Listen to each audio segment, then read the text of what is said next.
Hello and welcome to the Cooperative Game Chat. I am the Wiz. And I'm Zero.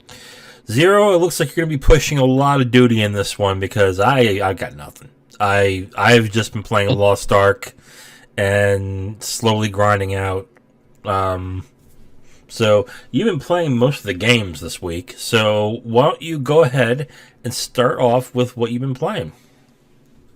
So the bulk of my game time over the past week has been split between both Horizon Forbidden West and also uh, the new From Software magnum opus, Elden Ring. Oh yeah, uh, Elden Ring this past weekend was on Twitter so much, and I found it interesting not only because just some of the controversies going on, but just people going, "I defeated this boss in this time," and oh, it's so satisfying, and it kind of drowns out the debate of whether this game needs an easy mode to me. So, with so many people that are enjoying it, including those who propose for an easy mode in that game. Yeah. So the Soul style games are interesting. I know for me, I've never been any good at them, Yeah, mostly because just there's just so much to keep in mind about just watching how your stat progression is going. Because if you allocate the wrong way, then it could be completely suboptimal for whichever class that you started with, yeah. and there's just a whole lot of minutia that ends up having such a huge impact in the long run, and that's why just I've never been any good at them, because just there's just so much information and I'm just trying to figure it all out, just looking at. You would literally need a guide in order to actually know how to start correctly. To me, uh, I've been playing Bloodborne for years. I still can't get out of the first area. That's how bad I am at it.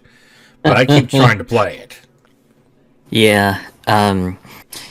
So pretty much, Elden Ring is a little bit different because um, I definitely believe that Miyazaki-san has uh, made some changes that make the game a little bit more accessible, but the the die again loop is still very much there for those who enjoy it. So I know that there was a lot of controversy leading up to the release, because just some people were saying, hey, just Miyazaki-san, he makes some really great games, but holy cow, they're just way too hard. We need to have an easy mode. And pretty much just um, his take on it from a recent interview with the New Yorker has been basically, hey, death is a main focal point of the game, because um, death is the teacher that teaches you the lesson to get better at the game, aka don't get too greedy. Watch the enemies' patterns.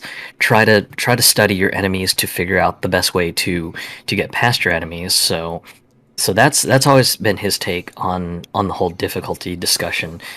Um, but to tie into that, like I had sort of alluded to, I'm definitely not any sort of like ace at games such as Bloodborne, such as Dark Souls, or Demon Souls. I'm not an ace at those games.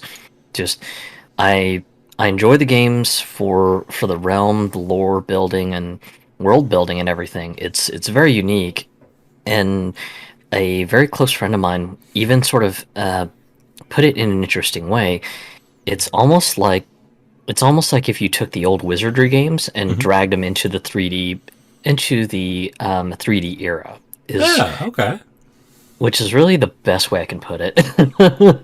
Because Wizardry was one hell of a challenge, Oh yeah. mostly because the game itself is very obtuse about things, and kind of relies on you to I guess experiment and try to learn some of the nuances around around the game and everything. So so of course, just me, um, I tend to try to go with characters that are a little bit on the defensive side, but with a good amount of mobility. So like for Elden Ring, I went with Samurai under a friend's suggestion because my friend she's a huge Dark Souls fan Okay. and Demon Souls and Bloodborne fan, and she had said, "Hey, my recommendation for anyone who is brand new to the whole Souls thing is to try a class like Samurai." And um, I believe that there was another class she had mentioned would be another good class to try. Hmm. Um, but she'd recommended these two classes as the best for beginners, and and even with going as samurai, just some of the enemies are just real quick, real brutal, and the game does kind of remind you of, hey, you definitely need to study the enemy's movements, because if you don't understand how the enemies move, then you are going to get thrashed around quite a bit. Hmm. And it's just the usual loop. You die, but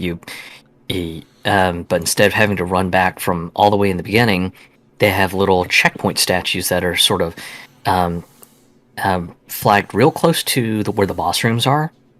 That way, in the event that you do end up very much dead, then at that point you can just go, okay, well, I screwed up and I'm very dead.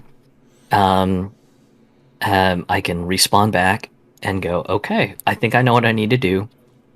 And just the boss room is sometimes either around the corner, um, one or two hallways down, or sometimes just um, the checkpoint is right before the boss area. So there's not as severe as a run back as Hmm. seen with Dark Souls, Bloodborne, Demon Souls. I want to say the checkpoint system is almost more similar to Sekiro. So for Okay. anyone who enjoyed Sekiro and liked the fact that the sculptor statues were really close to the boss rooms, um, Elden Ring definitely takes a note out of that. So it's not as brutal of a run back as some of the past From games. Okay.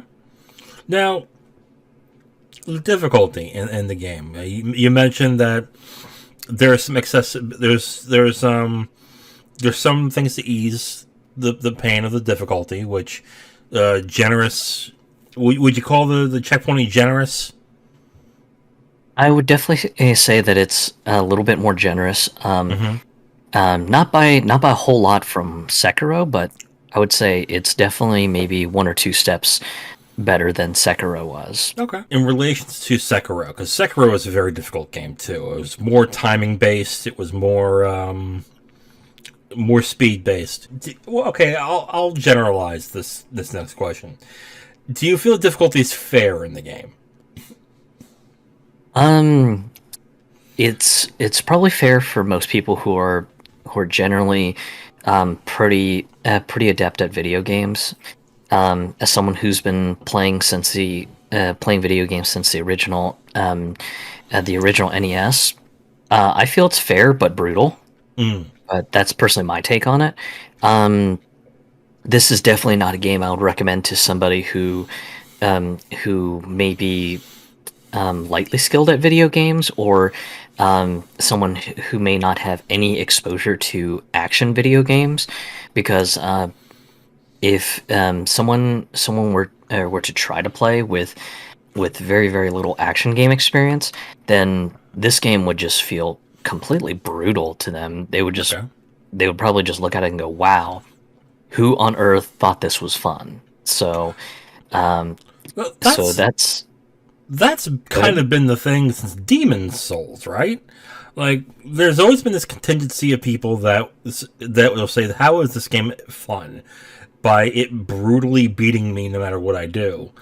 But there was always this small. It was a small group of people that loved it. Demon Souls was a cult hit, and then Dark Souls blew it up. Um, I guess one question I have is the sales is going to be phenomenal in this game. You can already tell with how many people are talking about the game. What Oh is yeah. what does this say about about difficulty in games? Because we've been led to believe by most journalists and most people that are in the in the business to say that the easier it is, the more it sells because people want to be able to beat their games. Why is it that Elden Ring and the Souls games buck that trend each time? Like, the sales gets better and better for each of these games. You would think that with how difficult it is, it would start slowing down. My speculation is that every Souls game, the accessibility increases.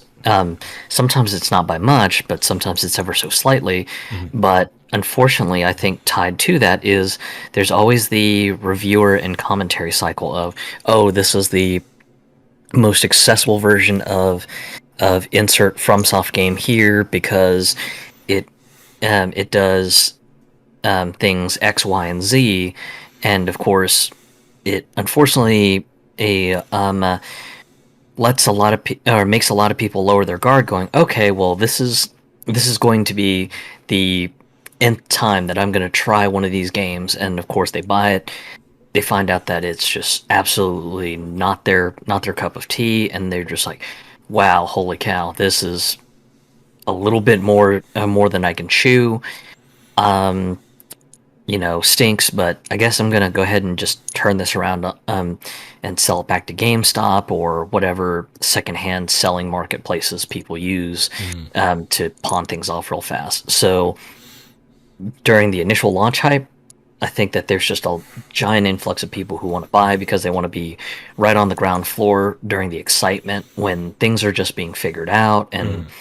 and everything. Because Miyazaki-san, he likes to have a little bit of obtuseness in his games, Yeah. so as to kind of foster the old feelings of original Nintendo games where you had to sort of talk with your school ground buddies during recess and go, yo, so how did you beat this boss?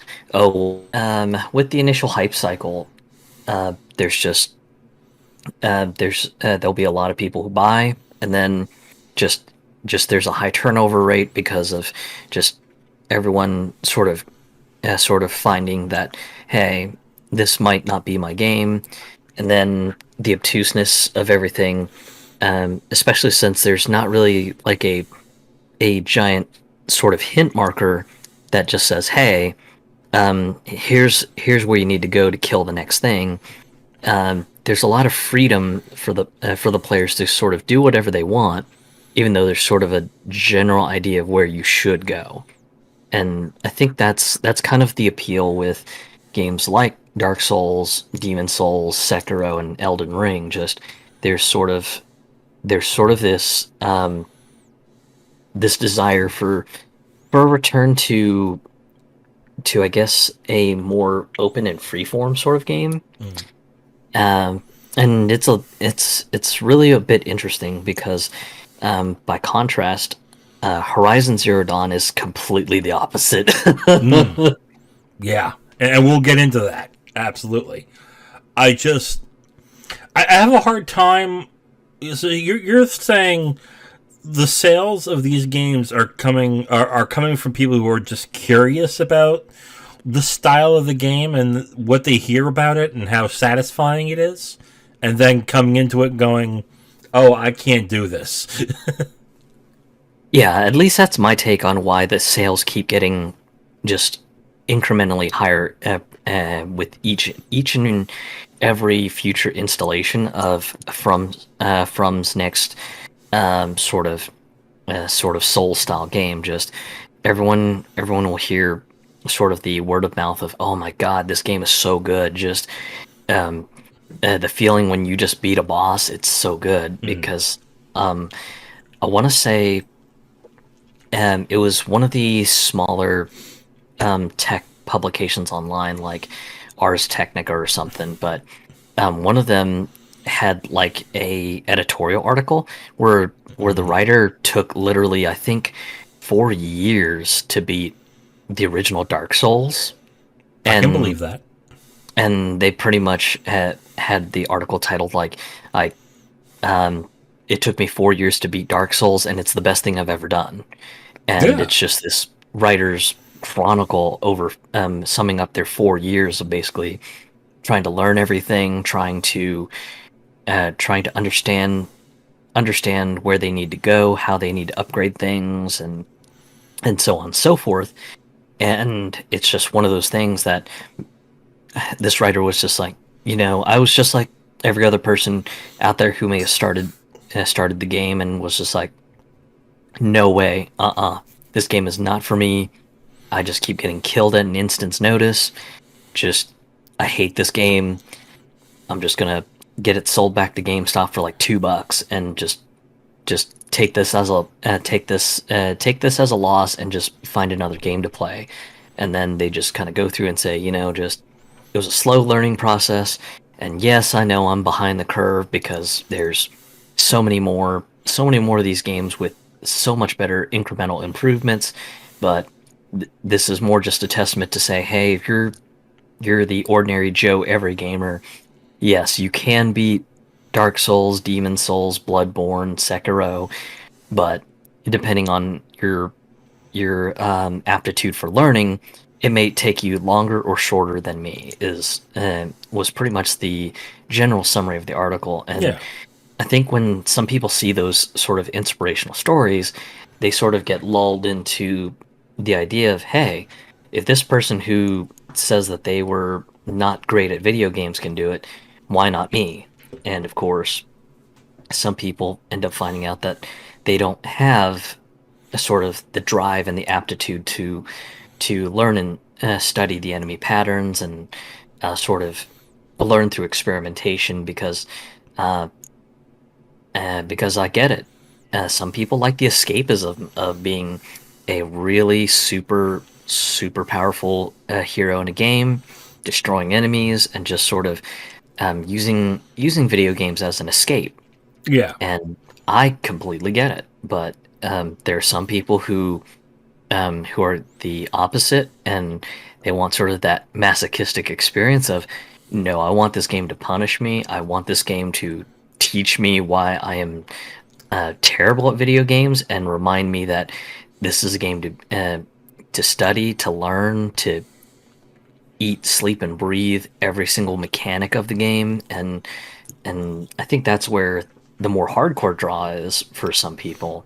But Mhm. yeah, I personally think it's just literally every From game that gets released is an incremental improvement on the previous one. And as uh, as some journalistic outlets overhype a v- in a very hyperbolic way, they'll Yeah. usually say, "Hey, this is the best time, the best game to jump into if you've been curious on Dark Souls." And unfortunately, I just think that ends up sort of setting the expectation of, hey, if this outlet is saying that it's a great time to play it, then the game must be easier.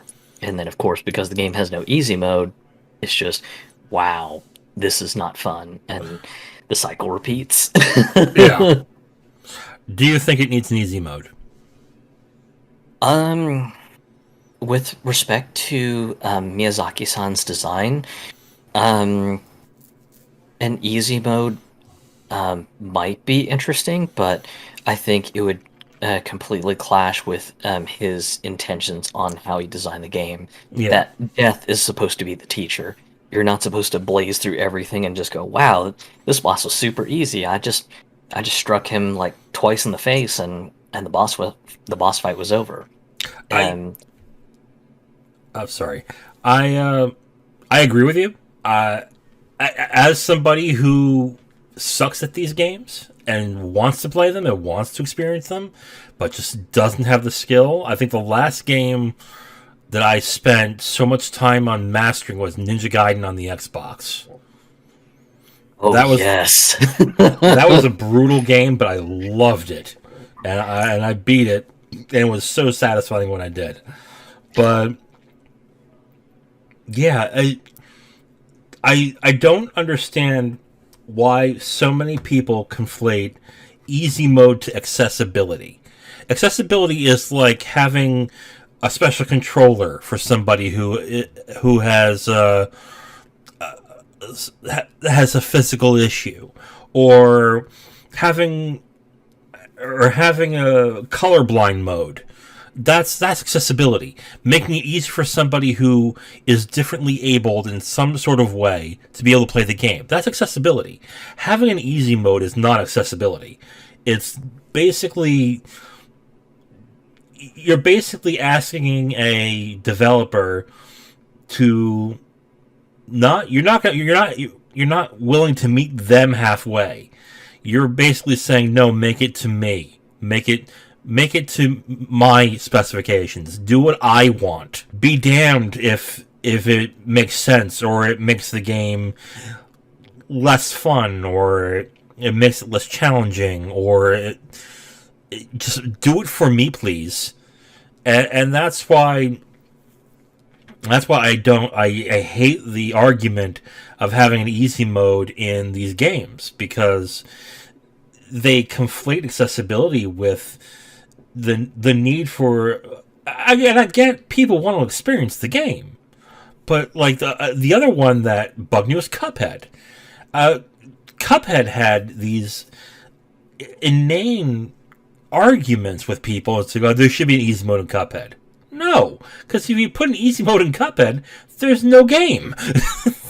Yeah, especially since Cuphead is more heavy on the mechanics and everything, because there's the whole Street Fighter 3 third strike parry mechanic that the game has, where you can parry the bullets and everything. And if you turn it to easy mode, where there's no bullets to parry, you don't learn one of the more central mechanics of Cuphead.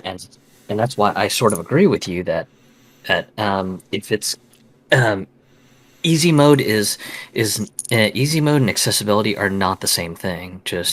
And I think one of the best games that sort of demonstrates this would be some of the Insomniac games, like the recent Spider-Man for PS4 and PS5, and Spider-Man Miles Morales, where the accessibility menu has like a whole bunch of things. So you can do stuff like you can tweak the difficulty of the battles. So for someone like my girlfriend who isn't really the best at action games, you can tune the battle setting down to make it that enemies cannot kill you, but you're still expected to sort of fight through the boss fight, or the ordinary street thugs that show up in the games. There's options like color blindness. So if someone has a specific type of color blindness, you can set a certain sort of colorblind option. There's a option to completely skip the puzzles, like in Spider-Man, where Peter will go to Dr. Octavius's lab to solve the circuit puzzles to sort of optimize electronics, or sort of use radio spectrometry to sort of decipher what chemicals are being used. Then you can completely disable the puzzles, so you don't encounter the puzzles. You can tweak the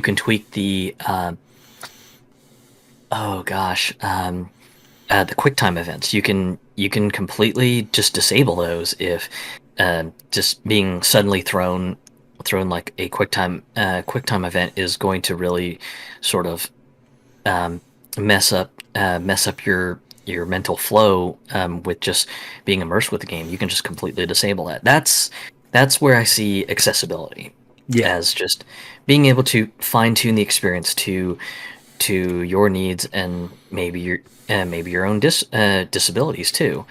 And I agree with you that whereas easy is, hey, we need to redesign the game to meet a certain spec, and the spec is the player who's just not the best at video games. Right.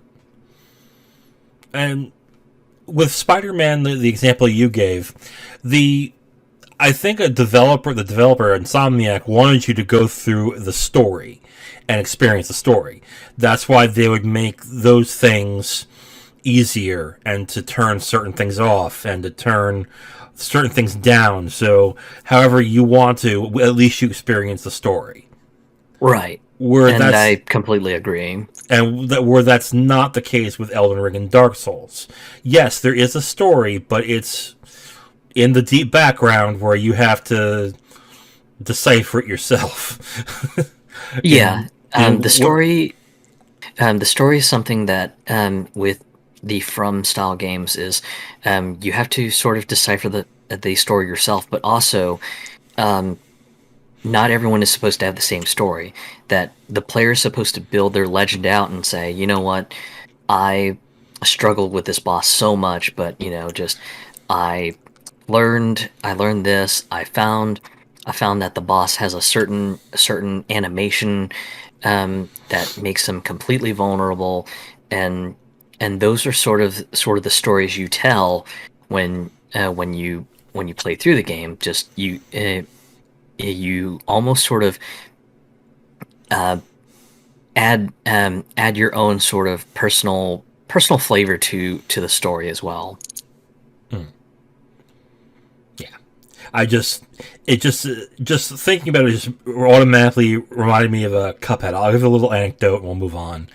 Um, with Cuphead, Cuphead's a tough game. I'll admit that, but I played Cuphead co-op with my nephew, who at the time was 6, and he had a tough time playing it at first, but he got better, and he started enjoying it more as he got better, and we started Yep. getting exciting, and of course we bonded through that and whatever, and that ultimately told me where, well, told me why having an easy mode because it's too tough for somebody is the wrong way to go. Because if the game is designed correctly, and Cuphead is designed correctly, you can learn you learn what they're showing you, and you react to it. If you dumb Yep. it down, you're defeating the purpose of the game itself. And Yep. that you feel that way about with Elden Ring as well, and with other games that have a little higher difficulty. That you're meant to. Well, I'll even throw in Lost Ark. Lost Ark with some of his Guardian raids. They're tough, but you have to learn through the mechanics what to do. I'm not asking it to dumb itself down in order for me to defeat it. I'm just saying I gotta learn how to do it. Done. No, I don't know. I don't know why that's so hard for some people. Some people who are gaming journalists who have that issue. I don't get it. All right, so we're gonna move on, and you played something on the opposite spectrum of Elden Ring. Yes. So, um, Horizon Forbidden West is a completely opposite sort of design philosophy, just where the game's got multiple difficulties. You've got the hard difficulty, which makes enemies do much more damage, is far less forgiving on sort of the combat and stealth mechanics, and then you've got a um, extremely easy difficulty that's basically called the story difficulty for just people who either aren't great at video games or just who don't really want to end up stuck behind a boss fight that requires a lot of investment, and they just want to play through and just sort of experience the story for what it is. And it seems like Guerrilla Games also took a lot of notes from um, Insomniac, because the accessibility options, they're pretty comprehensive. They're not as extremely detailed, like things such as disabling death during combat, disabling puzzles, and things like that. But it has things like color blindness and the ability to just um, automatically tag the gatherable items when you're in a very close proximity to them. So instead of having to uh, repeatedly scan the environment just to find which sticks, stones, and flowers and plants that you can pick up and grab and turn into healing items or weapons or support items and things like that.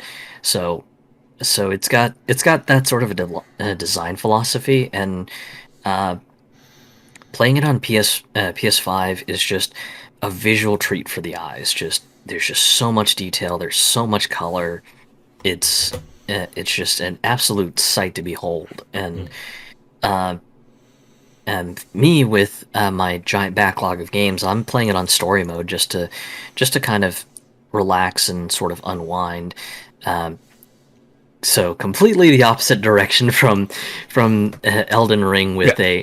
with the mentality of, hey, you're gonna have to slow down a lot and you're gonna need to learn this boss fight. Whereas I did a boss fight in one of the cauldron areas, and while it wasn't a walk in the park, I still had to sort of be a bit awake and alert to go, okay, so this boss does this animation. I need to counter with this particular weapon, and that way I can stun it, and then just completely go ham and wail on the boss like a mad person. So I mean, even on the story difficulty, you still have to pay a little bit of attention, but I mean, it's thankfully um, uh, not as much of a strict thing like Elden Ring, with requiring the player to just pay complete attention to the enemy animations. Overall, it's a fun game.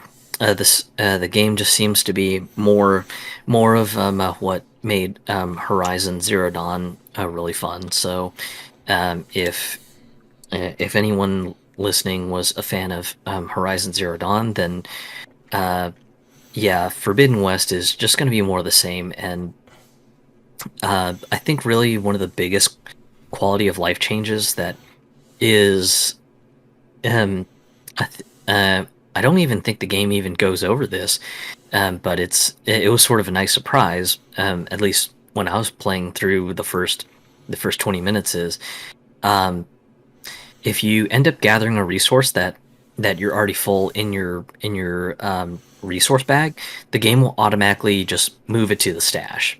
So, unlike in Horizon Zero Dawn, where pretty much if you filled up your bag, you had to pretty much just stop what you're doing, make sure you had a fast travel point close to where you were exploring, warp back into town, and dump all the stuff that you gathered that filled your bags up into your stash box, and then warp back to where you were exploring, and then just get back to it. So just being able to just have the game just automatically store things and and store things so you can just go and refill on craftables later on. Humongous quality of life change, and and it just gets no airtime. It doesn't even really get mentioned um, by the game's tutorials or anything. It's just kind of Aloy will pick up stuff and she'll make sort of a verbal hint about it. She'll be like, okay, this will be great in my stash. And Yeah. that's really the only sort of clue that you get that um, sh- you're full up on something and it's gone to the stash. And I think this one is really great for anyone who's not really just a hardened veteran gamer. Is Aloy will often make context clues about what the next thing to do is, or if you just don't have the right tool or weapon Mhm. to do a challenge. And a great example is um, where I am, which is about maybe 2 or so hours into the game. Okay. So there are these little challenge areas that are called ruins, and they're basically like dilapidated old buildings that have been overgrown by nature. But in these ruins, there'll be some sort of like electronic relic item, and typically these um, I would almost compare them to the um, uh, Breath of the Wild rune dungeons. Okay. Basically, just where it'll be sort of a puzzle challenge to do certain things to get the key to unlock the electronic relic that's hidden in these ruins. And I got to this one. Uh, I got to this one just recently, and I noticed that there were these weird red crystals growing out of the walls, and I was just like, okay, that's strange. I don't know what the hell that is. And of course, just I um I just do the first thing I can think of. I'm just like, okay, well, let me try to whack it with my spear and see what happens.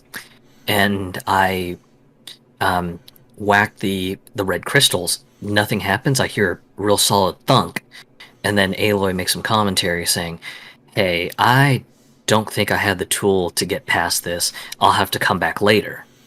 And then uh, when I check the in-game map, there's like a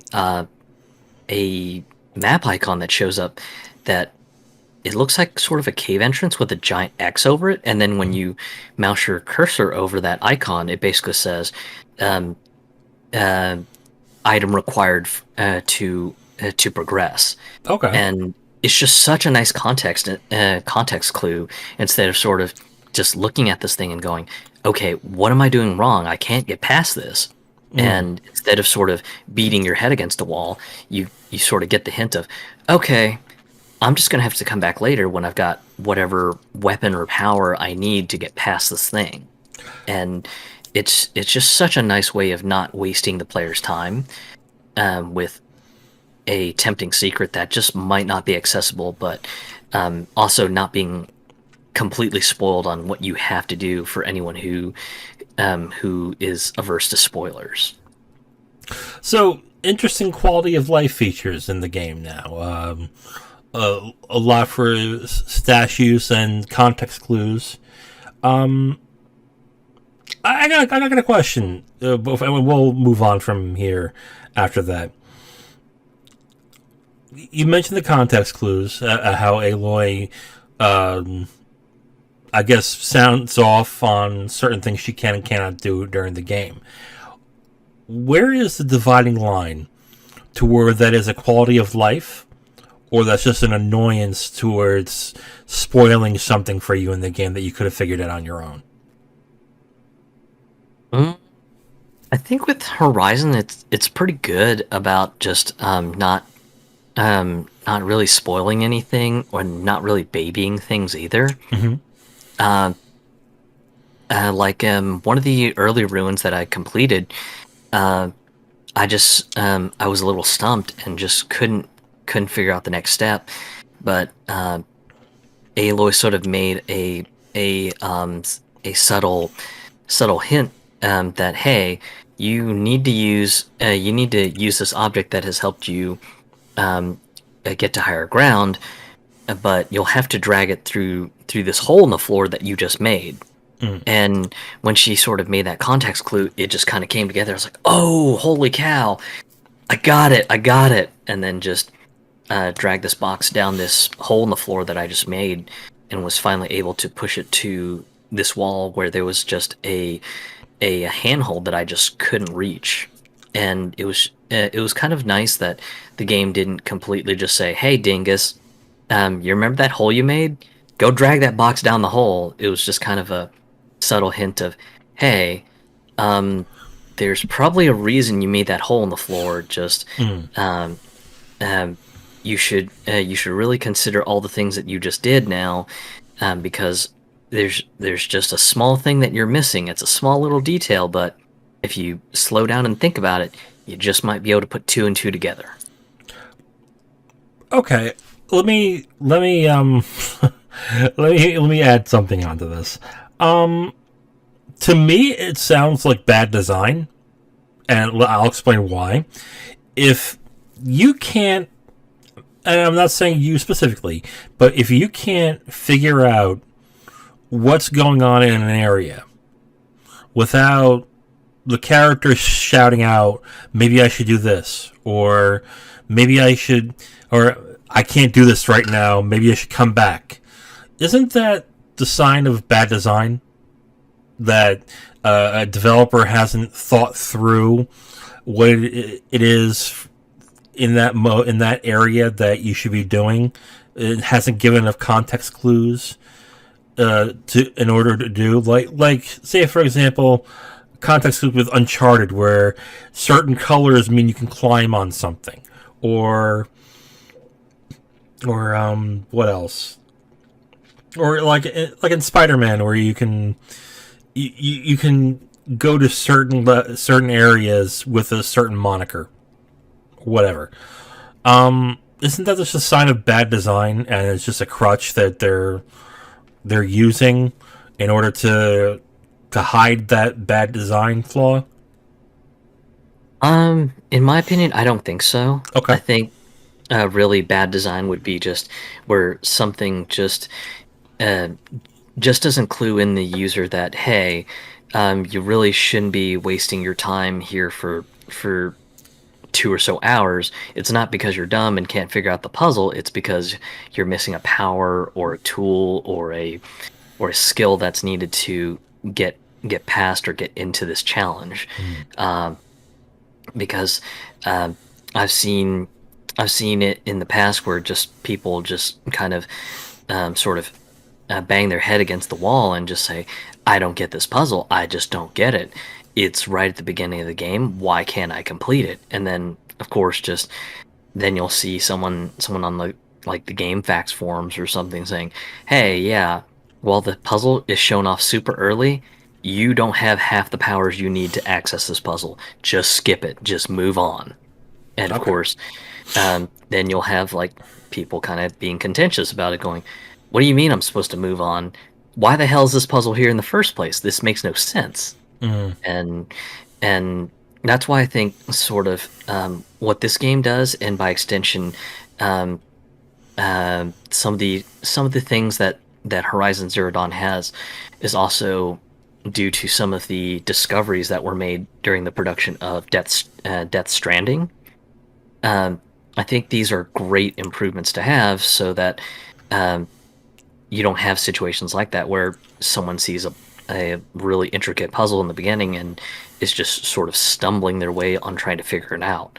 Yeah. And instead, it's just kind of a hint of, hey, this has got something cool, but you're gonna have to come back later when you're just much more powered up, much more skilled, or have the really cool tool that you'll need to just crack this puzzle wide open. Okay. Okay. All right. Well, let's move on.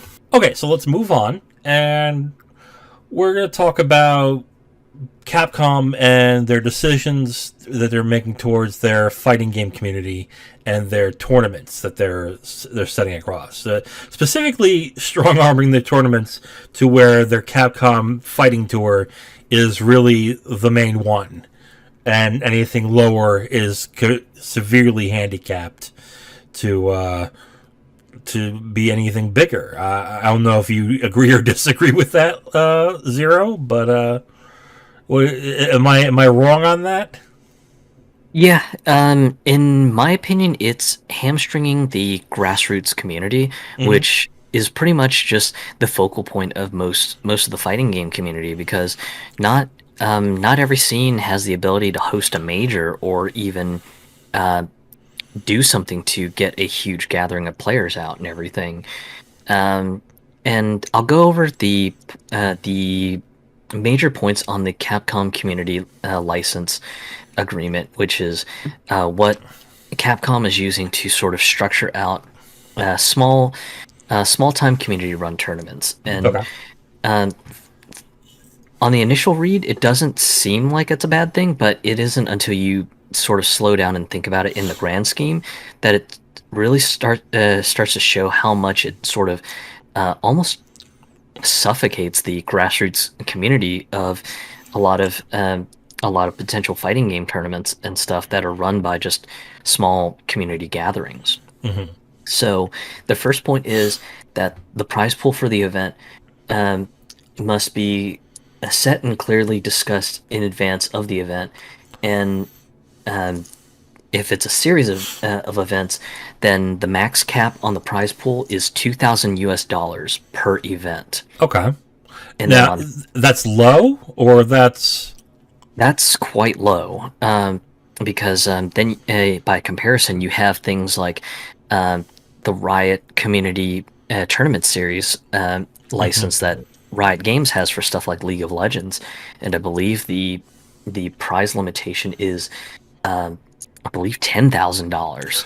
So In if you have like small sponsors and stuff who are just super generous, doing stuff like donating gaming PCs to the prize pool, you can quickly just blow through that $2,000 budget super quick. Now, it's a budget. It's not just a cash prize.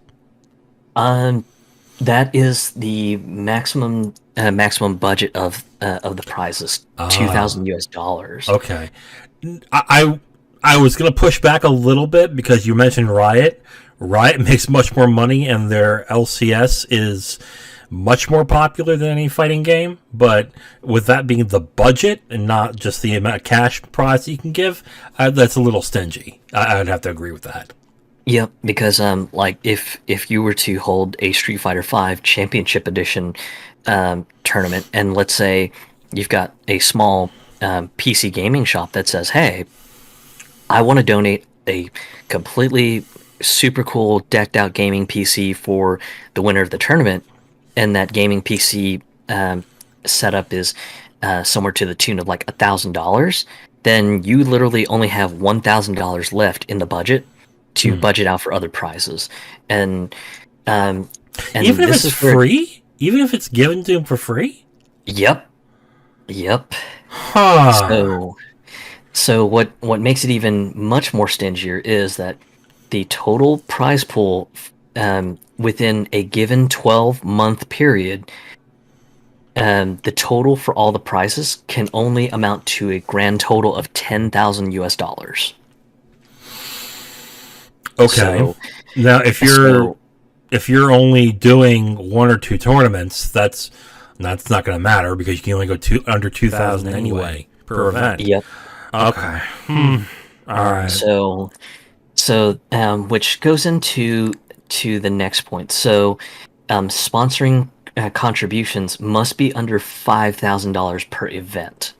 So, as like a tournament official, you can provide $2,000 in prizes and support. But let's say, let's who's a good hypothetical to use? Oh, I got one. Corsair. So let's say Okay. Corsair gets wind of your tournament, and they're just like, "Hey, your tournament looks super cool. We want to help out. What can we do to help out? Um, can we bring out gaming PCs for everyone to set up on? Can we set up gaming monitors? What can we do to help?" So let's say a sponsor wants to help with logistics or something, then the maximum contribution as far as help goes that a sponsor can contribute is $5,000, and for something like maybe providing gaming PCs, that might just be a couple of gaming PCs. So unfortunately, that would lead to some very long wait times, especially if you've got like a really, really massive local tournament going on with maybe 60 something plus players. That could be a long time between sets and everything to figure out the grand prize winner. So just the fact that there's that limitation is a little bit stingy too, because I believe Riot's programs provide much more freedom on just how much a sponsor can contribute. And then to sort of tie on to that whole sponsor limit of 5,000 per event, the max cap in a year must be under $20,000, which means if we go back to the first 2 points, which were 2,000 per event, a grand total of $10,000 US in a 1 year period. Let's say you run 5 events with a grand total prize pool of $10,000 for a 1 year period, and let's say just the sponsor thinks that you're super promising and that your particular tournament series is going somewhere, that Corsair says, "Hey, we want to sponsor you with $5,000 of just logistical and equipment support for your tournament." the problem is you would be able to run 4 tournaments with the sponsor support of Corsair, and then the 5th tournament you would be completely out. So Hmm. it doesn't even match up to the amount per prize pool even. So it's just kind of like, okay, so let me get this straight. We can run 4 tournaments with sponsor support, but we'd have 1 tournament without if we were to go by these limits. And of course, Capcom would probably say, "Oh, well, just maybe cut back on your support. Maybe tell Corsair they can only provide you $4,000 of support." And even at that, that could make the difference between just having extra equipment on hand to um, people um, who might be able to be on staff to repair something like maybe one of the tournament gaming PCs going completely belly up and needing a quick on-site repair right then and there. So it's just one of those things. It's just like, guys, did you just not think this through? That sometimes you've got sponsors that are extremely generous because they want to help foster a tournament scene that they may want to donate a little bit more heavier than these community standards. Well, There's no leeway. yeah, and what it sounds like is Capcom is doing in Nintendo, and they want to have control of anything that goes on with their properties. Yeah. It's showing in the next ones that you've listed on our Discord. No cable or over the air TV broadcasts are permitted. Yep. So pretty much Twitch streaming is and YouTube gaming streaming is fine, but don't even think about entertaining an offer. Say if ESPN2 says, "Hey, this looks like a great community event," and just we're with ESPN2's collegiate league, and you guys are running a college team tourney. We want to, help bring some visibility on it. You'd have to decline that offer, and if you even wanted to entertain it, you'd have to immediately contact Capcom. At that point, you go from small community tournament to big Capcom Pro Tour level tournament, and then at that point, Capcom gets to put their fingers in the pie and determine how much of a cut they get out of this whole TV deal that you somehow managed to broker. How popular are these tournaments, though? I mean, is there what exactly is? I guess the real question I should ask is, what exactly is Capcom getting from these small tournaments? That Yeah, that's really the hard question that I just can't figure out with just how restrictive these terms are. I'm just like, how much of a cut is Capcom getting with just if how restrictive these terms are? I'll tell you, if it's nothing, if they're not getting a cut from these smaller tournaments, that is why they are limiting this so much, because they want to have more hands in the pie. They want to have more money coming to them, and you are using their product, so you should be giving us more money to do this. I'll bet money if a smaller tournament came up to them and said, "We're having a big sponsor," da da da da da, they would have no problem overextending or forgetting the rules. Is okay, give us 20% of whatever comes in, and you can have X, Y, and Z. Yeah, absolutely. I can definitely agree on that. So that gets into the next point. So the next point is no manufacturing or sale of merchandise products based on the game assets are permitted. Well, yeah, So that's obvious. You can't yeah, do that that. one. Yeah, that one I don't have any issue with because Capcom is the IP holder. Yeah, they do have a legal obligation to defend their IP. So no making tournament shirts with like Chun Li on them, or no fan made arcade stick bags with Ryu on them. So Yeah. I get it. That one's completely fair in my book. So you won't find me arguing with that. Um, the next one is a little bit interesting. So, um, you may not charge any fees to spectators to participate in an event. Huh? This one, this one, I don't really think is that much of an issue. Um, but in my opinion, the language just feels super vague. It kind of Which, sounds like they're saying you can't charge a spectator to be there. yeah. So So you can't sell. Oh wow! So you can't sell tickets. You can't get big sponsorships. You can't give them a big prize pool. yep. Yeah, they're limiting what they can do with these small tournaments, so they can Yeah. control what's coming out of it. That's what they're doing. Yeah, and the reason I feel that the language on this particular line is a little vague is um, some of these tournaments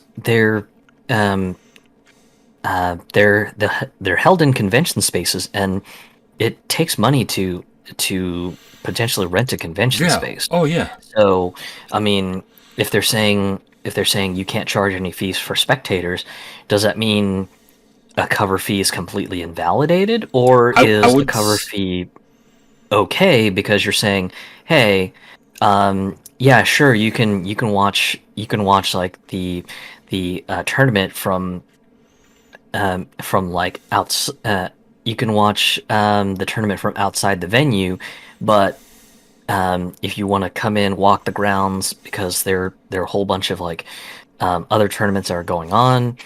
No, you have to pay a cover fee, or if it's, hey, because you're technically charging a cover fee, that's considered barring people to watch the tournament for free. Therefore, you cannot host Street Fighter V Championship Edition at your small tourney. Now, it sounds like to me you can't have a cover fee on this. Like Yeah, it really, God, that's restrictive. I mean, you're yeah, you're basically telling the person you're doing this for no money. yeah. And another point that I thought was interesting that I'd seen from people in some of the fighting game communities is Hmm. that one of the smaller terms is that you can't have any sort of alcohol sponsorships, or you can't have anyone who's doing any sort of promotion for like an alcoholic beverage, which is completely understandable Yeah. because you're trying to keep the event family friendly. But someone made a great point, which is a lot of the small time tourneys uh, are sometimes held in um, restaurants and sports bars, and Uh huh. in some of these venues, uh, to sort of help business go along, they'll ask you to at least, buy an appetizer, buy a drink or something to at least help the restaurant out. So you're not just sort of, hey, I'm just gonna go participate in this tournament, get the prize pool, and then get the fuck out. Mm. Fuck getting like one beer or a burger and fries or a little appetizer dish to at least support the local business that is taking uh, taking out potential valuable seats for people who are going to spend lots more money than some of these tournament competitors to sit at the restaurant or sports bar to eat and everything. I And wonder. I wonder if to counteract that, if there is a cover charge, but it's going to the restaurant, if that's part of yeah, the, if that is allowed and it's part of the contract that you can do that. So it sounds like they're limiting what the person who's running the tournament can do.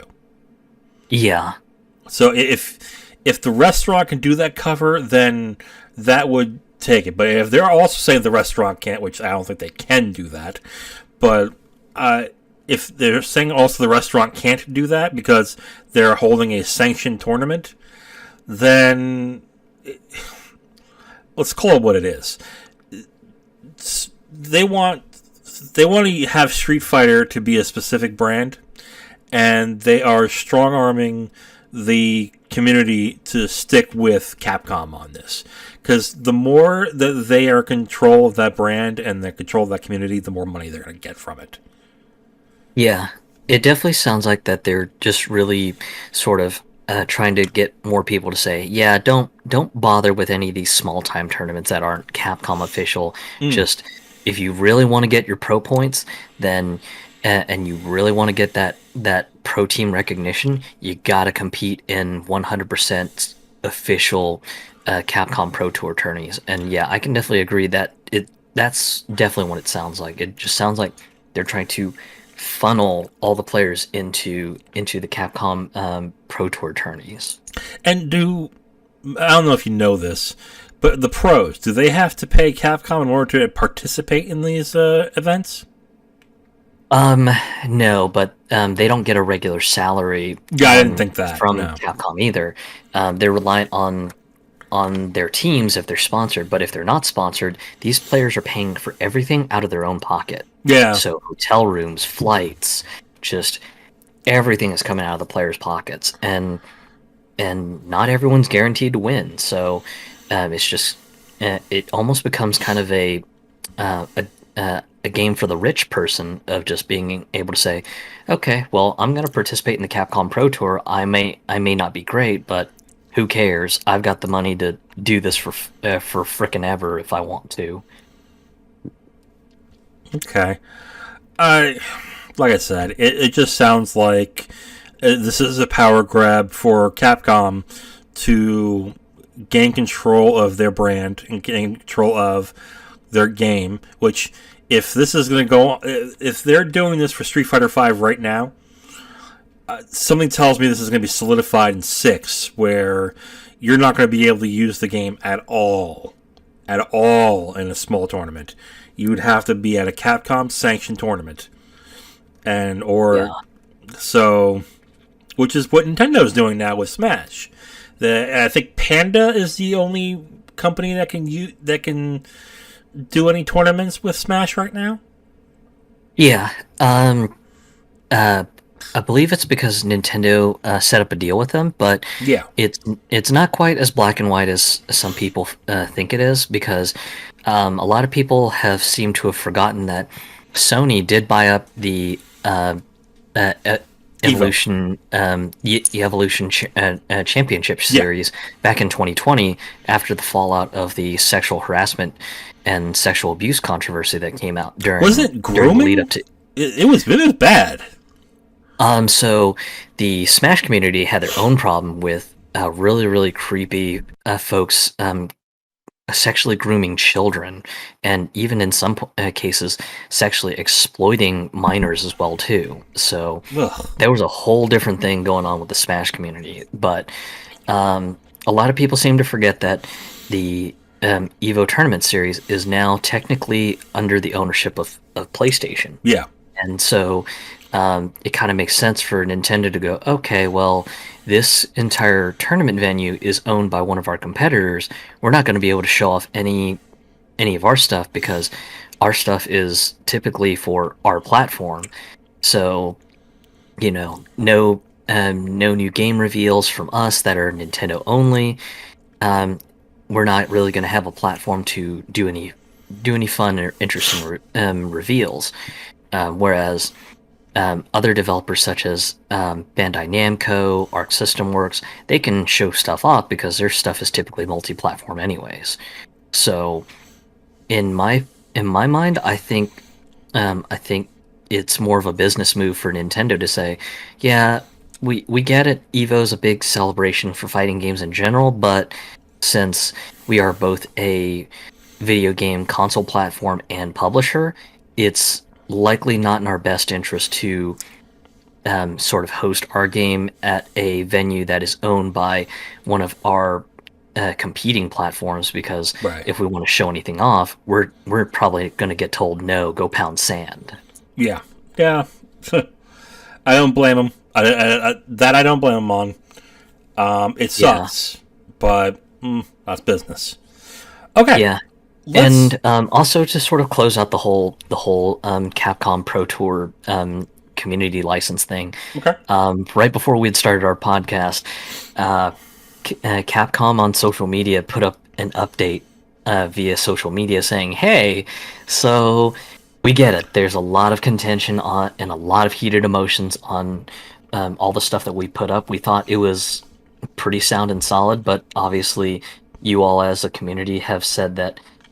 You've got reservations on how you feel about this, so we're going to try to walk this back to our corporate and legal guys and maybe reevaluate things and all to try to find a happy medium with you all who run small community tournaments, and we'll get back to you as soon as we have more info. So I guess there's been enough of an uproar over the last 24 hours that Capcom has decided, hey, let's try to see if we can walk this back. But I think the real point when the rubber hits the road is going to be either Capcom coming back out and saying, you know what, we've decided to research our terms, and we feel that our terms are great. So if you don't like it, find another fighting game to play.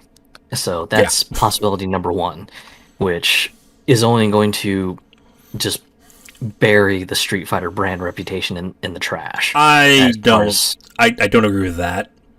As far as the small community tournament scene goes, there's going to be no small tourneys that are going to say, yeah, you know, we're going to have a Street Fighter tourney. You're just going to see a bunch of small tourneys going, yeah, so since we're not good enough for Capcom's community license, we won't have a main stage tournament for Street Fighter V. Hey, if one of you community members want to run a small side tournament and make sure that you're not broadcasting it on Twitch or anything like that, yeah, sure, knock yourselves out.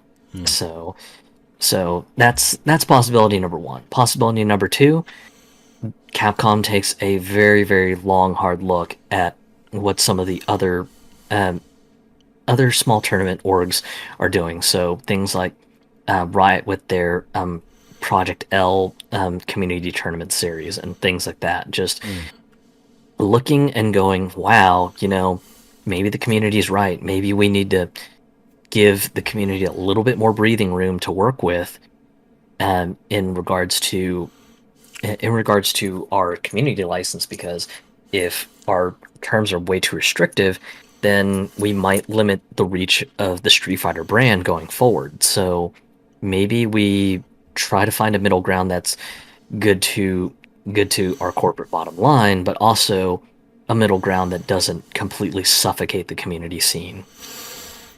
I think I think this is where the small communities are when in regards to big games. This is where small communities are going to go. You're going to be, when you have a big brand like Street Fighter, and it's gone downhill in the past few years, but Street Fighter is still a big brand.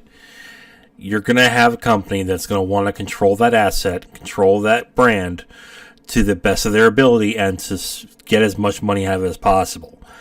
And the other thing is, yeah, there's a thriving fighting game community, but they're not like other communities like with Riot has, where they're going to constantly get more money from that community. There's no like you can't buy skins in order for you buy costumes, but they're not in as plentiful as they are in a Riot game, or in a free to play game, or let's even put it in with NBA 2K or with Madden. There's not a big company or a big billion-dollar company that's behind the game as well that is willing to fork over money. Capcom is doing this on their own, so they're going to want to expel as much money as possible. And with them being the number one fighting game, you can debate all you want, it still is the number one fighting game. You kind of have no choice. So you have to... It sucks. Trust me, it sucks. But I can see where Capcom would do this, and it would be a smart idea for them to take control of that brand and to shepherd it to what they're going to do with Street Fighter 6. Because it's not really an apology, but the thing they put on Twitter says only about Street Fighter 5. They didn't mention about future fighting games. But you know it's going to be with future fighting games. Oh, yeah, absolutely. Yeah. So, I feel for the fighting game community. I do. But this is what happens when, and Street Fighter V did not sell very well in the beginning. It Yeah, struggled, and yeah. I think additionally, the fact that Sony had to bankroll the game too, yes, which limited its reach to potentially cutting off the Xbox crowd, mm-hmm. is also another factor that caused the game not to sell as widely as it possibly could. Right, So, so there's that, and yeah, it's just sort of the nature of the business, just the fact that um, Sony or likely wanted to have some sort of control over things. Now that they also control Evo, they've got a very very large role to play with the Capcom Pro Tour, mm-hmm. um, because I believe the official platform of play is still PlayStation. So I think that they're much more bigger parts that Sony is instrumental on with this whole thing than anything else. Yeah. All right. I mean, it sucks. I agree that it sucks, but business wise, it kind of makes sense. Oh yeah. Okay, so let's move on to a different fighting game, and we just had a brief announcement from the is it the developer of Persona 4 Ultimax? I believe it's Yeah. the producer. Okay. But the producer put out a video, I believe, this past Sunday. Um, and it was a small little announcement, but this one had been on the hearts and minds of the Persona 4 Ultimax community, Mm-hmm. which was when Persona 4 Ultimax had been announced. Everyone had wondered, okay, well, what's the netcode situation going to be? Because the last 2 years have shown us that um, if there's a need to do tournaments online, we have to have better netcode, and some of the best netcode is going to be rollback netcode. Right. So everyone had sort of took to social media and said, "Hey, Atlas, do you guys have any word that this new this new re-release of Persona 4 Ultimax, if it's going to have rollback code or not?" And of course, Sega and Atlas are ones to be real tight-lipped on anything they do. And some people had sort of said, "Hey, if it's anything like what's going on with Virtual Fighter 5 and the fact that the re-release for PS4 did not get an update on its netcode, don't expect anything to happen for Persona 4 Ultimax." So there had been that mindset for a while, and then the producer came out, I want to say a few weeks after the reveal trailer and announcement had came out, and essentially said something to the effect on social media of, "Hey, I hear you guys clamoring for rollback netcode. All I can say is, please head over to the Atlas website for your local Atlas branch. Mm-hmm. Send in an email message saying, hey, can you please consider rollback?" And I can't promise anything, but if the feedback is there, then maybe it's something that the development team can research on. And that was sort of the initial match that sort of lit the fire under the community of, hey, we got to start emailing our local Atlas localization branches and tell them to tell Atlas Japan and Sega, hey, we want rollback in Persona 4 Ultimax. Please put it in high consideration. Yeah. And so that went on for a while, and once again, the usual classic Atlas and Sega silence on anything. No word on, hey, we've gotten overwhelming numbers of emails on this or anything like that. So once again, a lot of people are just like, okay, well, we've done our best. We've been polite on emails and to our local Atlas localization branches. If they can't tell us anything, there's nothing we can do any further. And then fast forward to this Sunday, the producer puts out a video saying, "Hey, so we've been inundated with the amount of outcry from the community for rollback support for the netcode. So I have great news, but there's a catch." And pretty much the announcement was, "I can confirm that Persona 4 Ultimax will get rollback netcode. However, the netcode will not be ready at launch on March 17th. So the rollback netcode will come to the game as an update for free in the summer. We can't provide a timeline on exactly when in the summer. All we can say is that the rollback netcode will arrive sometime in the summer. Please look forward to it." Delay the game. Seriously.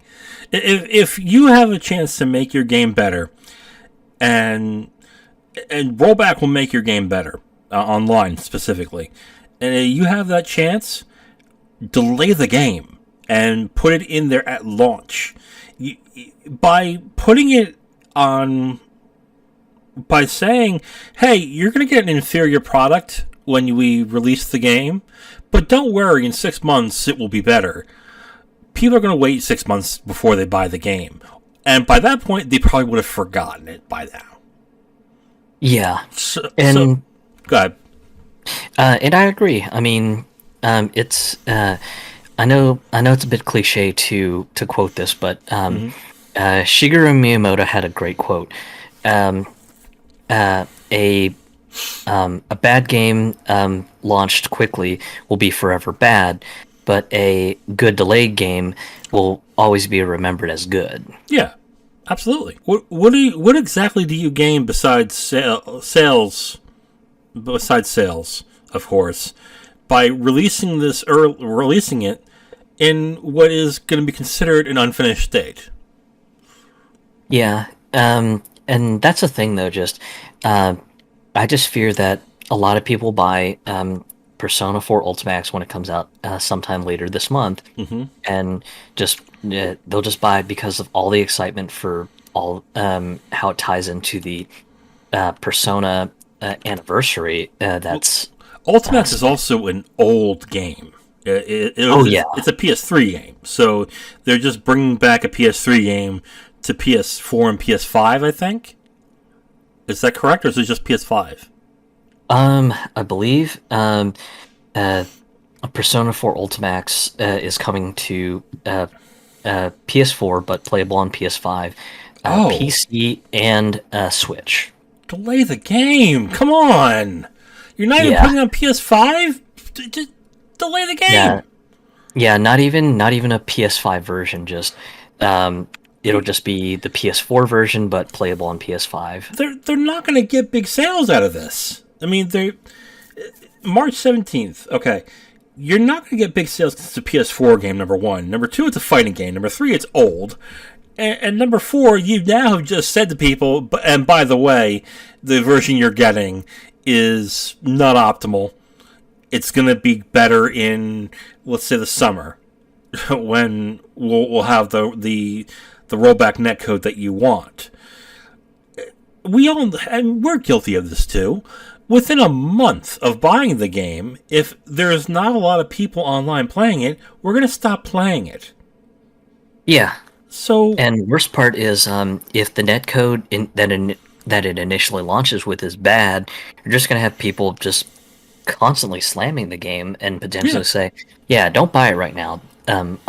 You'll probably get someone who will say something like, "Hey, don't get me wrong, I love the game, but don't buy it right now. It's freaking horrible. The netcode stinks. So if all of your friends are not local to you and you have to play them online, this game is going to be awful. Just wait until they make their announcement of, hey, we've got the rollback netcode update dropping, so come back and join us." Just don't buy the game until that sale. And I think where it almost is a detriment to the game is just the fact that it's like you said, by that time, if summer rolls around, if the game's still selling at retail price, you might not have people who remember to go buy it. They might just Yeah. go, "Oh well, whatever." I oh, that came out with the netcode update. Oh, cool. Well, I guess I'll buy it later because it's not on sale, Yeah. and even then, if Atlas and Sega were to put it on sale, then at that point they lose a piece of the revenue. They don't get the full retail price from the purchases, so it's one of those things that it's not going to look good on Sega Atlas's financials because they'll say, "Oh yeah, the launch of Persona 4 Ultimax was horrible. It didn't bring in any money, so yeah, we should really reconsider these projects like this and possibly never do them again." And then, of course, when the update comes out and if they put it on sale, they might say, "Hey, we got a nice juicy sales bump from a temporary price reduction for the new rollback netcode, but it's not enough to offset the cost that we had to endure for the game's initial launch being so poor." Yeah. I'm checking the price right now on it. I have to go to Steam because they're not showing the prices of the Switch or the PS4 version. Persona. Oh, why will you do that? Persona 4. $30. Okay, that's better, I guess. It's only going to be $30. If it was a $60 game, I'd be like, fuck this. But okay, $30, and if I remember correctly, there's a single player mode in that's fairly robust. Is there, or is Um, that gone? well, at the story mode is much more substantial than most fighting games, mostly because it's sort of like a visual novel, and then it Hmm. jumps right into like the fights and everything. So for Okay. anyone who wants a fighting game that's got a little bit more juicier of a story, then yeah, Ultimax is going to be great for that. Especially if you're already sort of neck deep in the Persona fandom, then yeah, at that point, um, it's just going to be more gravy on top of the Persona train. I They should delay this game. Wait until August. I Oh mean, yeah, I uh, agree. I mean, I think it would just be a much easier sell when when the rollback netcode is active and live, because at yeah. that point they can just launch it and say, "Hey, it's the game you always wanted with the best netcode that we've come up with." And it's not like I could see them saying, but Soul Hackers 2 is going to be the next month, and we don't want the sales to intermingle or to lose sales. You're not going to lose sales. There, Yeah. one's a fighting game, one's an RPG, and Soul Hackers isn't going to make much money in the first place. So don't worry about that. That's my feeling of it. I don't think Soul Hackers is going to really. When you have Soul Hackers 2 when Soul Hackers 2 and barely people have played 1, they're going to think, well, I need to play 1 in order to play 2, right? Which Yeah. you may not need to, but I don't see Soul Hackers 2 doing very well. I'd love to be wrong on that, but Yeah, I quite enjoyed it, and I actually played the remake on 3DS for yeah, Soul Hackers 1. I paid $10 for it. Good old 3DS shop. Yep. But this just seems like a bad business decision. $30 game, you're gonna get this. What? Okay. What if the sales aren't good in this? What if the sales are so bad? Atlas turns around and says, "Don't bother with the rollback update. No one bought it." Yeah, and um, I mean, and that's certainly a possibility, but at the same time, I know Atlas has usually been committed to a plan when they sort of post it out on social media and stuff like Okay. that. So I don't really foresee that being a possibility of happening, but Yeah. never say never is the thing that I've always sort of fallen back on. Right. So Yeah, I mean, personally, I don't foresee it happening, but I mean, who knows? For all we know, just maybe the initial launch sales are much, much lower than their sales target is, and they end up going, yeah, you know what? It's really not worth the extra dev time and testing and then public beta testing of the rollback code. So, you know what? Fuck it. We're not really gonna do the rollback code because it's not worth the money. Mm. Um, so I mean that's a possibility, but I would probably plant it at maybe a low 1% chance. Atlas does make their fans happy. They try to do that, so I guess there's no way they would do that. But you're just putting so many. There's so many things that can go wrong, and God forbid if they delay the netcode, the rollback netcode patch. It's not gonna look good. And if you're saying 2 weeks before its release, oh, by the way, there's rollback, but it's not ready yet, you kind of don't know when it's gonna be ready. Yeah. But all right, let's move on to our final. Yeah, let's make this the final one. Our final talking point, and it's a quick one. There was a Pokemon Presents stream on Sunday. Why they decided to do it on Sunday, I'm not sure, but okay. I actually do have an answer for that. Oh, do you? Okay. So, Nintendo, excuse me, the Pokemon social media accounts actually had put up a follow-up message because a lot of people were going, hey, why is this not on, a Friday, a Thursday, a Wednesday, like it has been in the past? Yeah. So, apparently the social media account for Pokemon pretty much put out a further clarification saying, hey, due to, and I quote, current world events, we thought it would be insensitive to host this presentation during the normal standard days that we would, and decided to pick a more quieter day to reveal this. What? So I guess it's their way of saying, hey, due to the whole Russia-Ukraine thing going on, we decided not to take eyes away from the current world events that are going on, and just give the world some breathing space to talk about those current events going on, and we just decided to pick a less busier day. At least that's what I get out of it. I guess that. What? I guess. I to me that's not. That just sounds like that just sounds stupid. No one's gonna say you're insensitive for giving me Pokemon when this is going on right now. No one's gonna say that, except for people on Twitter. But you ignore people on Twitter. Yeah, I mean, I would have thought that just it would have been great to have had the game stuff revealed. Yeah, especially with all the stuff going on, because a lot of people are probably emotionally burnt out from the news cycle right now, and it would have been a nice, refreshing change of things to go, hey, you know what? Some fun news for once in this giant sea of doom and gloom. Absolutely.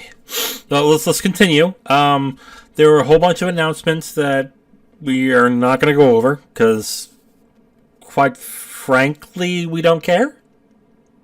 That, and most of them were sort of smaller incremental sort of updates. Yeah. Like Legends Arceus was just, hey, a couple things are going on, and then Brilliant Diamond and Shining Pearl. I think really the big announcement for that was, hey, there's going to be a free Shaman from the mystery gifts option, and then there was some Pokemon Day collaborations for, I think, Pokemon Go and then Cafe Mix. So real brief stuff. Yeah. So small announcements, but the big announcement happened at the end, and they announced that Pokemon Scarlet and Violet are coming out this year, and they showed the 3 starters, which all look cute. They always do. Yeah. And they also showed some of the footage of the game, which the only reason why I want to talk about this is basically the Pokemon Company puts no money into their 3D engine, do they? Like, it looks Yeah. exactly like Sword and Shield, and Sword and Shield did not look great. Yeah, I almost go as far as saying it looks like they took took the lessons from Pokemon Legends Arceus as Hmm. far as the graphic work goes, but they still have not gotten themselves up to date with the current 3D graphical developments in modern day video games. They look like well rendered PS2 games. Yeah, I mean that, like, I'll give them the benefit of the doubt in saying you're well rendered. You look like what you're supposed to look like. There's not triangles and polygons, but they look like a PS2 game, and that shouldn't be. You have so much money. You can do so much, and of course the main reason why they don't do it is because they don't have to. They're gonna sell. it's gonna make gangbusters when it sells when it comes out, because people are already excited about this game, and I'm looking at this going, it looks like Sword and Shield, and most from what I remember from when Sword and Shield was out was that a lot of people dropped off of it after a while. yeah. I think really the more disappointing point for Sword and Shield was just the texture pop in. Just The if texture you popping, went, the popping of anything. yeah, just textures and objects really. Just Yeah. because I think like you would have some NPCs completely disappear once you got just far enough away from them, and then they would just kind of like suddenly show up once you walked into range.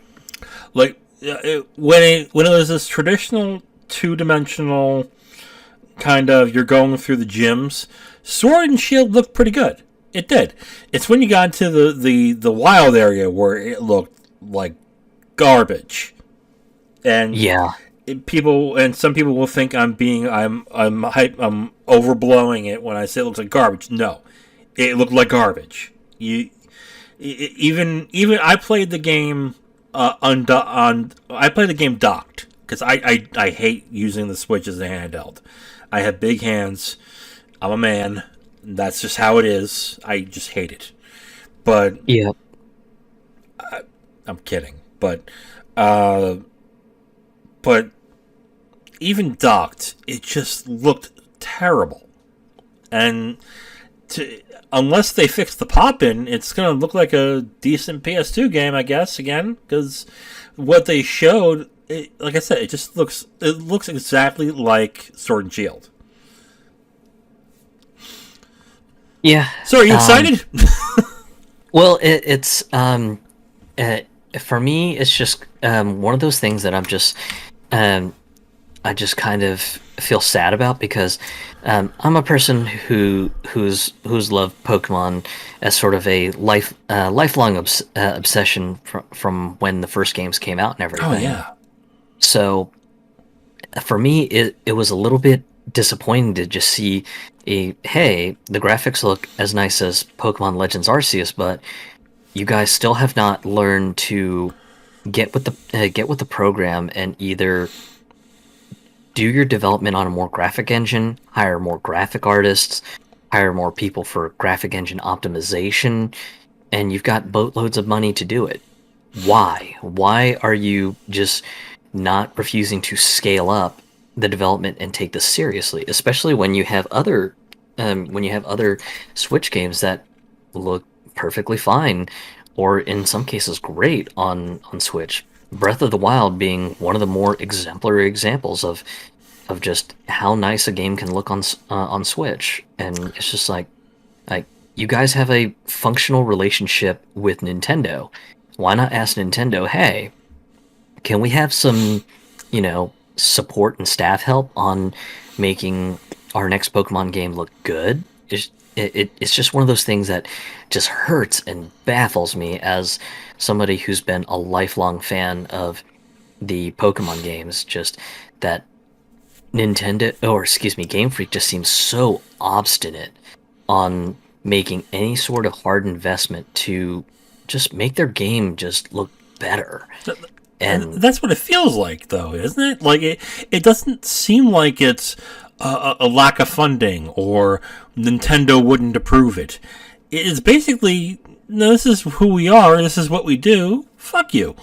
that's it. that, or even, hey, well, we're a plucky little indie studio. You have to understand our constraints. This is like, no, You're not. you guys have millions upon millions of dollars from all the merchandising stuff you do, and there is potentially a budget for you guys to put more money and more effort into a Pokemon game. And it's just like and for me, a person who loves that, some gamers who might experience Pokemon for the first time might end up potentially being lifelong fans. I think a good first impression is super important, and just, it's not like they're going to suddenly lose money because they're not selling as many copies because the game looks super pretty and they spent a lot of time on a budget for staff to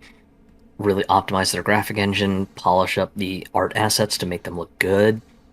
If anything, I think it helped sell more copies because of the fact that it does make a good impression. And I'd made some commentary about this in my Discord server on Sunday about this, but really it just feels like that Game Freak had been coasting on the fact that since they were only developing games on Nintendo portable consoles, that the rush for them to get good at 3D just wasn't there. Unlike some of the other studios in Japan that when they got to the PS3 era, just they were kind of like, wow, we're just not that good at doing 3D assets.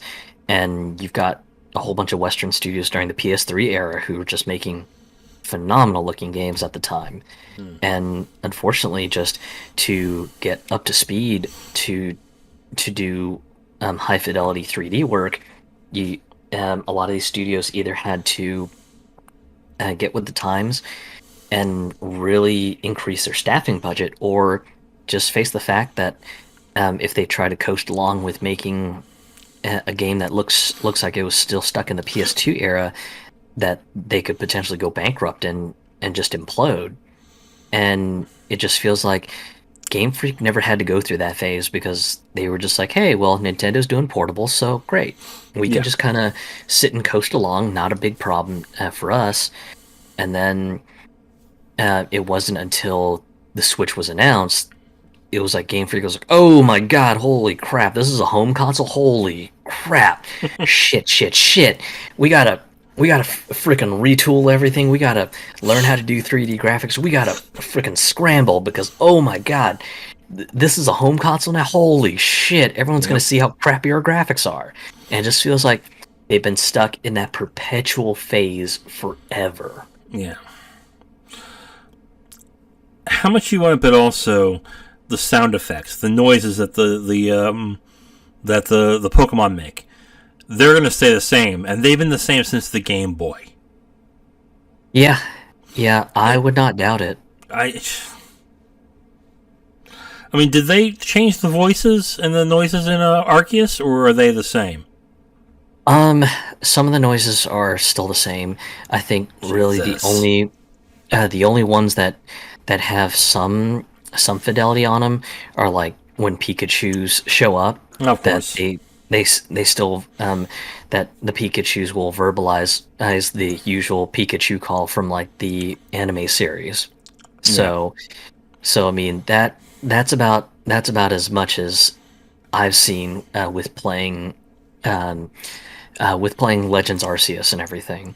So I would imagine it's probably going to be the exact same with regards to Violet and Scarlet. Just it's going to be the same thing, which again, it's super disappointing, especially considering that they could potentially just license out the voices from the TV anime and for all the monsters, and they'd probably be fine.